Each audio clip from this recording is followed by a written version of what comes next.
Kia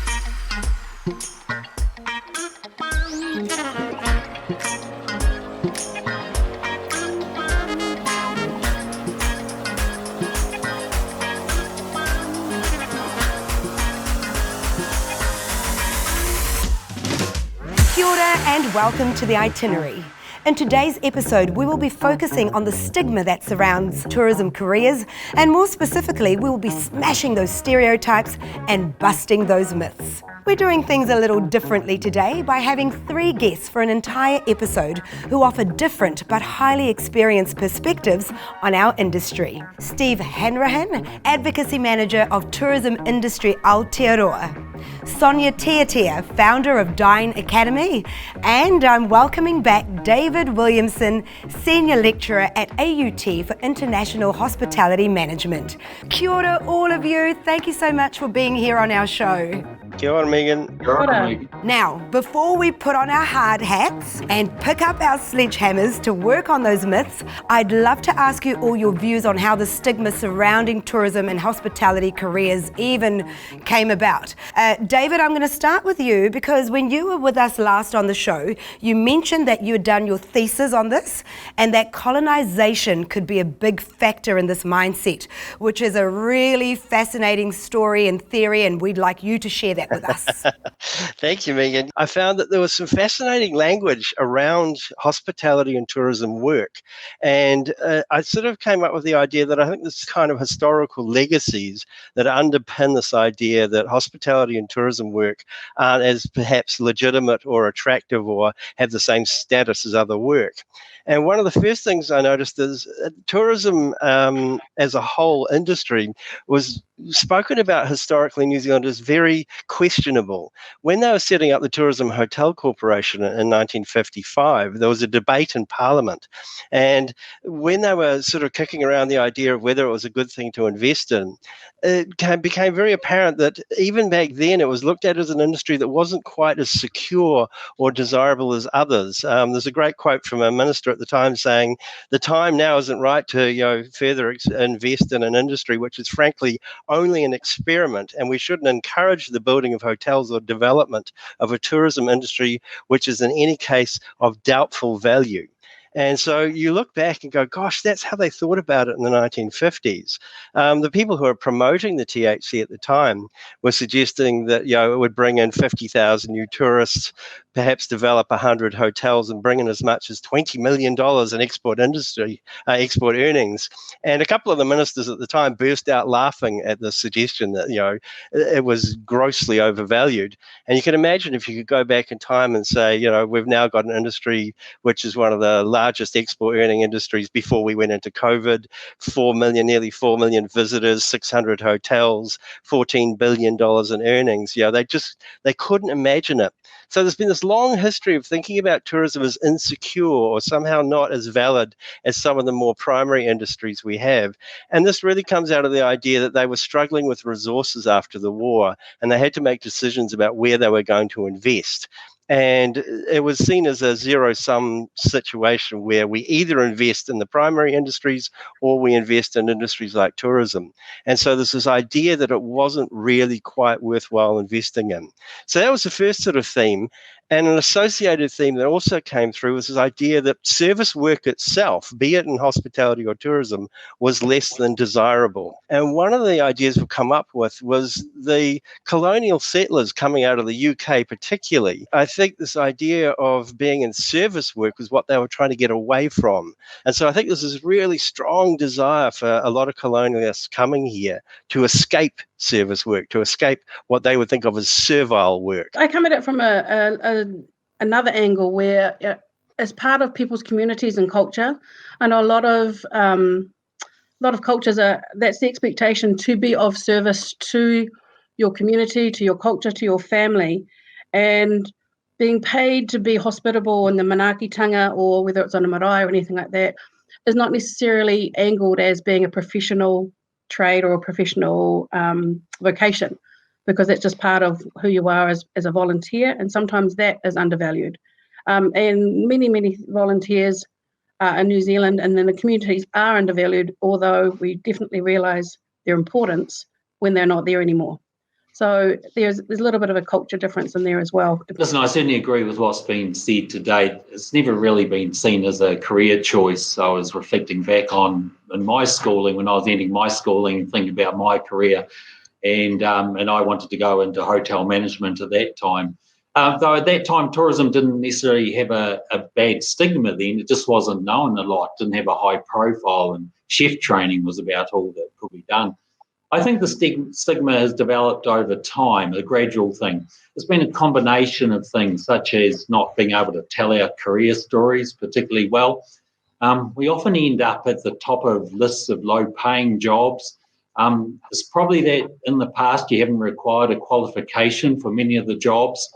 And it's the first job for many who look on it to earn extra money as a student and on their way to another career. And there's also the elements of weekends and nights as well. So it's a combination and a gradual thing that I think is built, how the stigma has built up. Now, I hear that a huge barrier for attracting our youth into tourism is in fact their parents and caregivers disapproving of this career choice. Would you say that there is truth to this? And I'll start with you, Sonia. Yeah, I've been to, as we probably all have, been to many expos and many career evenings for schools and community. I have had a lot of parents steer away from more the tourism lines of opportunity, even though their child or their children are the personality plus people who, working with people and cultures is their utmost passion. But I do think, it is the lack of awareness of a lot of the opportunities within, especially the larger organisations, from entry level right through to, owning your own franchise or owning your own hotel. So it's more the marketing and the value that we can be showing, but it's not necessarily all at an entry level to start with. Certainly, parents are a big influencer on young people's careers. The parents are influenced, or their views are formed by their own career choices, and also on things of what they also value. Later, and perhaps getting into late teens and into the 20s, parents are more influential because they will influence the decision itself. They'll have a view on whether that career choice or where the child is heading. They will inform and provide their view, and that'll be they'll influence in that way. Yeah, we see a lot of that as well at the university, where we're constantly having youngsters who have decided they passionately want to have a career in hospitality and tourism, and they come in here with their parents, and we almost have to, convince the parents that this is a valid choice. And we do that by showing them the fantastic careers that our graduates have. And you can see their eyes gradually get bigger and bigger as we talk about graduates going overseas, running hotels, working in fantastic tourism businesses, working in events. And they eventually get that aha moment. It's not just about service jobs. These people are going into marketing roles and GM roles and social media management roles. And as soon as you get that message clearly across to parents, they go, oh yeah, now I get it. Now, Steve, TIA and ATED recently worked together to commission a research report that explored youth perceptions on tourism careers. Did the research reveal anything new and surprising, or did it simply reinforce what we already know about attitudes towards tourism work? I think it was a bit of both. So there was some perceptions there that we'd heard a lot from young people at schools, and that came through in the research as well. But I think what I really found encouraging about the research is that it told us a few things that we probably hadn't thought about as much that were favourable for tourism. For example, many of these young people saw tourism as an opportunity to be involved in a growing and significant industry. They liked the idea that they could be involved in an industry that showcased New Zealand and on a global scale as well. And we probably hadn't been talking a lot about that in our career conversations prior to the research. The second area that came through really strongly, that young people saw tourism as a fun industry. So they saw it as fun to work in. It was appealing and it offered lots of variety. And the third one that I found interesting was that young people saw that it involved an industry that involved working with people, but delivering potentially life-changing experiences. So they had the ability to be really quite influential on how people went about their lives and the experiences that they had. So the research was really valuable in enabling us to focus on where the strengths are rather than trying to address all the weaknesses. Now, Sonia, Dine Academy specifically focuses on training young people and helping them get the skills they need to find employment. So when you're out there trying to influence young people and engage with them about joining your program, have you found the stigma surrounding hospitality careers to be a barrier, and how do you combat that? Not at all. It's quite the opposite. Because of our connection and our partnerships with some key employers who have doors open to young people, the hardest part is just trying to allow them the opportunity to think whether they would like to choose as an entry role a front of house position, or did they really want to take on a role in the kitchen, for example, as a chef. And then it's about the opportunities that will offer them once they're in a workplace versus a school environment. So that transition from student to high school, whether it's a student to employee, whether it's as a part-time casual role while they're finishing high school or as a tertiary student, they're the sometimes the most difficult parts for that transition and the support where they become more independent young people and they don't necessarily have a teacher anymore to merge them into that workplace with an employer. So in my role, I take on like more of a kind of a coach, employment coach, to make sure that transition is more seamless, where they've got all of their documentation ready. They're at a pace where they're able to run a lot more at a commercial level rather than waiting for the bell to ring, for example, at school. And it's also where they can, take some self-management and then see the world as an opportunity, whether they would like to go more customer service focused or behind the scenes into bakery, patisserie, all of those other areas where they don't necessarily have those options at a high school level, but they can take that up as tertiary. All right, we're going to smash down the stereotypes in just a moment, but first let's take a look at the first video of a brand new campaign series designed by Go With Tourism in collaboration with the Tourism Educators Forum Aotearoa, which attempts to speak to New Zealand parents and caregivers about tourism jobs. Kia ora. Ready to order? Yes, I'd like the fish of the day, please. They look like they're enjoying their meal. I'll have what they're having, thanks.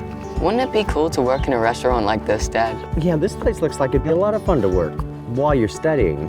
I really think with your leadership skills, you do something a bit more structured with a solid career path. I think you'd make a great lawyer one day. You see, I used to think that as well. After university, I worked at a law firm as a paralegal. I knew I enjoyed structure and I cared about people, so I envisioned a career as a human rights lawyer. But as it turns out, my weekend job cocktail bartending was far more people-facing. It was the well-rounded career I was looking for, just not in the place I thought I'd find it. I was ready to turn this into more than just a summer job, and it was ready to take me further as well. In fact, it took me all the way to the Pacific.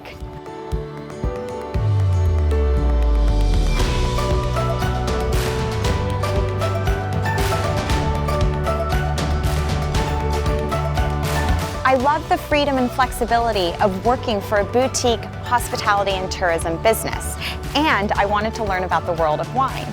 When I applied to Mudbrick, wine wasn't my specialty, but I was told it didn't really matter. What mattered was my personality, because I'd pick up the wine knowledge along the way.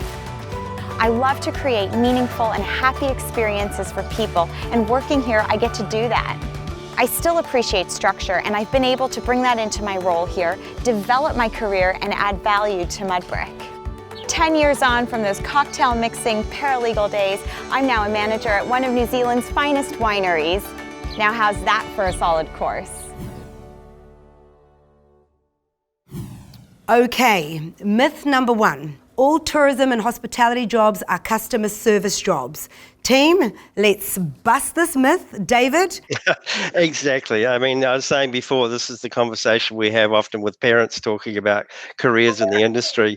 That's just crazy. The degree that we offer here at AUT across all the different parts of our sectors have all the different types of roles built into them. We're producing graduates that go into marketing jobs, graduates that go into HR management jobs, graduates that go into social media management jobs, financial control, you name it, all aspects of business that you find in any other part of the economy, you'll find in hospitality and tourism.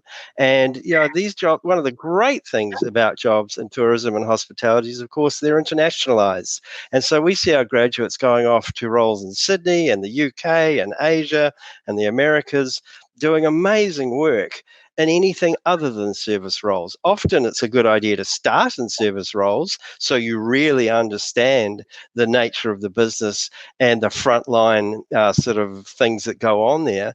But by golly, there's just so many opportunities to move into all sorts of exciting roles. And so it's crazy to think about it in terms of just being service-based. Think about the visitor journey. So think about when you're booking a holiday, where you might start, and a lot of people start looking online, and there's so they're looking at what is the marketing component of tourism, be it online, be it brochures, they might have gone into a travel agent, and then think about the actual journey itself, from getting off to the airport, to the flights, to accommodation, to undertaking activities, through to transport, through food and beverage, and so on. And then you think about all those businesses and what it takes to run those businesses, be it from frontline roles through to supervisory management roles. And as David pointed out, there's also the HR, the marketing, the accounting side of those businesses as well. So they all form the tourism experience. And that's the wide range of jobs that are available. Now, our second myth is that tourism and hospitality jobs are all low-paid shift work and temporary. No, most definitely not. I mean, it may start that way because if no one knows someone's work, no one has any work experience, they're starting off generally at an entry level. For all of the young people that I work with, I say that's your first base. From there, you can step into any other supervisory role quite quickly. It depends on your attitude and your commitment to how many hours you can work and the other opportunities that there are further on, where there's always opportunities to grow and there's always opportunities to be able to step up in more responsibility and to owning your own franchise and owning your own hotel. So, I totally disagree with that myth. The example I love to use is, the CEO of Sky City, a business that ties together so many strands of tourism with gaming, the event centre, accommodation, food and beverage, all those sorts of things. Do you imagine that the CEO of Sky City is a poorly paid person? Indeed not. There are amazing roles, and it's like any industry. Sure, when you start off at the bottom and you're learning your ropes and getting the experience under your belt, it's not going to be incredibly well paid. But as you get better at it and you get better at your skills and you develop your qualifications, then of course the rewards become greater and greater. And one of the most exciting things about this sector, and I think this is something we have to keep in our mind, I think, as we come out of COVID, when we're talking about tourism sometimes having a history of being spoken as slightly less stable or less reliable or less valued than other industries, I suspect some people will look at our COVID experience and go, see, we told you that when we went into this big drama, tourism collapsed. But the thing to remember is how nimble and how quickly tourism and hospitality recover. Yes, they often are the first to go into recession and take a big hit when disposable income goes down, but they're also the first to come out of recession and often the highest out of recession. They recover very quickly and in a very high manner due to that reintroduction. And we can already see that demand is building up overseas to come to New Zealand. People want to come here. As soon as those borders open, I think we're going to see a real boom. And off the back of that will come a boom again and opportunities. And so it's a nimble industry. And if you're smart and you're talented and you've got the right qualifications, you can make a really good income here. Now, myth number 3. All tourism jobs are seasonal. No, that's a myth. You're right, Megan, has been around for a while, but it's incorrect. Listen, the industry's been doing a lot to try to address seasonality in the industry from a number of fronts. But if you think about areas such as our main urban areas, the large cities, even regional townships as well, as there's lots of jobs in there all year round. They don't experience the season fluctuations in between summer and winter that you might get in some areas. And then we look at some of the areas such as Queenstown, for example, and they've done well in managing their winter and summer demand. So great skiing, great activities to do over the winter. Listen, great place to go in the autumn as well, and then the summer season, autumn and spring, and then the summer season kicks in. So now we find that the shoulder seasons are getting a lot shorter in many places, and with that comes more permanent employment. Well, we have 3 more myths to fact check, but first let's take a look at the second video of Go With Tourism's new campaign for parents.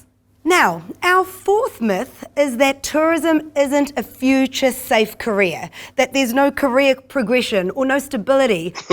Again, I feel like I keep pushing the same button. Underlying this, I think, is the idea that people compare the careers and the structures of work in our sectors against some sort of mythological perfect job. And that perfect job tends to have the same description, 9 to 5, in an office, doing the same thing, super reliable, long formal career patterns, like that's the gold standard. And of course, for people who are attracted to our type of work, that is not a gold standard job. That's my idea of living hell. I do not want a job like that. It's boring. It's dull. I want variety. I want excitement. And so I think there's that underlying sort of problem there. And work in our sector is exciting and it's varied and it's nimble and it changes and it needs people who can adapt quickly to a changing environment. These are all good things. And this sort of idea that if something is predictable and very stable, it's better, I would really question. There are fantastic opportunities. There always have been. There always will be. And I think we can see a very, very exciting future in our sector when the borders open again. If you imagine that 100% pure was a valuable and exciting offer to overseas tourists, imagine what COVID-free 100% pure is going to combine to. The demand for what we do is not going anywhere, and once we get people back here, boy, it's going to be all go. Tourism, we're a 24/7 industry, so there is always room to grow. There is always opportunities to be able to shift to follow your other main passion, whether it be sports, events, whether you just look after, you have a passion for elderly, whatever your passion is. There is always opportunity to be able to change, grow, and develop as you go along. I'd say to all of the young people that I work with, if you're there for 1 year or 3 years or 5 years, make sure you're moving around. There's always, employers are always looking for the potential to invest the time in so that people won't leave them, but then they still love the fact that they have been part of their development in their career and give them the blessing to move on. And as long as they can stay in the industry, it's even better. I look at career progression. The best analogy I think I've seen is one of a mosaic. And your career is not that linear path that some people think of career progression is. It's career progression as in moving around. And within the mosaic, some pieces of it are larger than others. So you might stay there longer, spend more time within that. So there's moving around as part of it, particularly in an industry where there's a lot of small businesses. So often people might find that they move from one small business into another small business, but perhaps from a front line, say into a supervisory type of role. But we also have a number of large organisations, multi-site organisations, the large hotels, transport operators, food and beverage operators. They provide great career progression as well. And it's not a bad place to start thinking about when you're starting your career. Here's a large organisation, multi-site, they offer career paths. So perhaps I'll have a look at there and see what they might offer you. Here's the myth. Tourism has poor working conditions. Now, this is a tricky one because an idea of poor working conditions will be different for various peoples. For example, someone who isn't fond of the outdoors, they won't consider that field of work to be ideal for them or ideal working conditions. But I suspect that this is more a stereotype that tourism and hospitality workers are in situations where they're treated badly by managers and don't have benefits that make the job worth it. I'm going to start with you, Steve. Can you surely speak to this from a wider industry perspective? You already touched on it in that previous Mythbuster, but take it away for us, please. Yeah, it's a shame and disappointing when we hear these sort of myths. It's just not the case at all. Listen, in terms of membership organisations like our own, members, operators that belong to TIA undertake to be a good employer, and they do that via also the tourism sustainability commitment. I do think that what happens is that the industry might get tainted a little bit by just a very small few non-members who perhaps then taint the rest of the industry, who's really trying to do the right thing and offering really good conditions. So the other point to it is that working within tourism, it's as I made the point earlier, it's a really fun industry. Really fun working conditions. If you like working as part of a team, you like working with people who are visitors, customers who are enjoying themselves, then it's a great place to work. You get to work in some fantastic places if you want to move around the country or move around the world. And often, there's small things that are offered in workplaces that mean a lot. For example, meals are provided. Often uniforms can be provided as well. So they all come together to make tourism and hospitality places good places to work. Sometimes it's hard to understand that, if you go and work in a glossy hotel, for example, that no, you don't get to reap the rewards and the benefits of what your paying customers get. However, a lot of the employers are just as hospitable to their staff by making sure that, yes, they do have other perks, like you get, free accommodation when you're going across country or across the global field of hotel chains. You get loads and loads of other kind of perks, like, yes, your meals, uniforms, all of those kinds of things. And you could be on a yacht one day and, coasting the countryside the next, doing catering, whatever. So I think it's up to the person and the person's personal choice as to where and how they choose to spend their time, the flexibility with what you can do, either on a ski field, right down to working in Antarctica or working, in a cruise ship, for example. There's loads and loads of extra opportunities where you can choose and you can still continue to be the leader of your own destiny. Now, our final myth is that tourism is unskilled and isn't an industry for serious careers, and this really irks me. We actually already did a full episode busting this myth a while ago on episode 10, so I do encourage viewers, go back and check that out. But let's quickly summarise things by saying, yes, you certainly can enter the tourism and hospitality industry as an unskilled person. Yes, we know that. But the fact is that they will learn the skills they need to eventually work their way up, and of course, many will study tourism or hospitality before entering the workforce, which helps increase those skill sets. And also, many skilled people from other industries will eventually move into tourism. We say it shapes and is part of every part of our industry world. Now, is there anything extra that you would like to add to that team? I would also say, just even if we imagine somebody in a frontline service role, the idea that is unskilled just drives me crazy. We know as customers, when we go into those situations, we want someone who's going to have high levels of emotional intelligence, a great communicator, someone who can read what we want, someone who knows their product base really well so they can sell us, they can figure out what we're really looking for. The employer's looking for someone who can sell that product, get a little bit more money out of the customers, guarantee that there's a profit there at the end of the day. There is a huge amount of skill in being a good server, let alone going on to management roles, all the other things that this industry provides. So I do go crazy when people talk about this as unskilled work.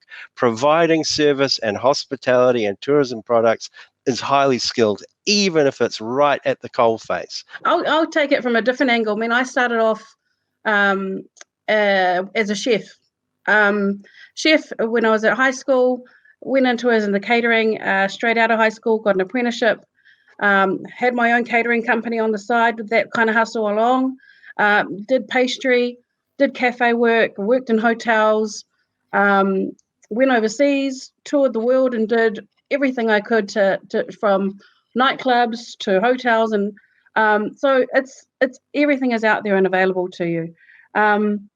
Now, everything that I share now with our young people is making it sure that it's all very transferable. You can change your mind at the drop of a hat.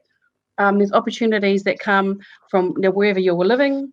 If you go into the cookery line, there's lots of sales stuff. You can go sector specific, be a sector expert, and become a chocolatier, for example, be a wine specialist, do loads and loads of things that really, really float your boat and add to that passion of where you want to go to by choice, not by necessity. And I just want to encourage people who are thinking about coming into the tourism industry to also consider getting a qualification. For many of them, the school qualification might be their highest, but I encourage them to look at a tertiary qualification. You can get that in various ways, be it through universities, polytechnics, private training establishments, or through industry trade training such as apprenticeships.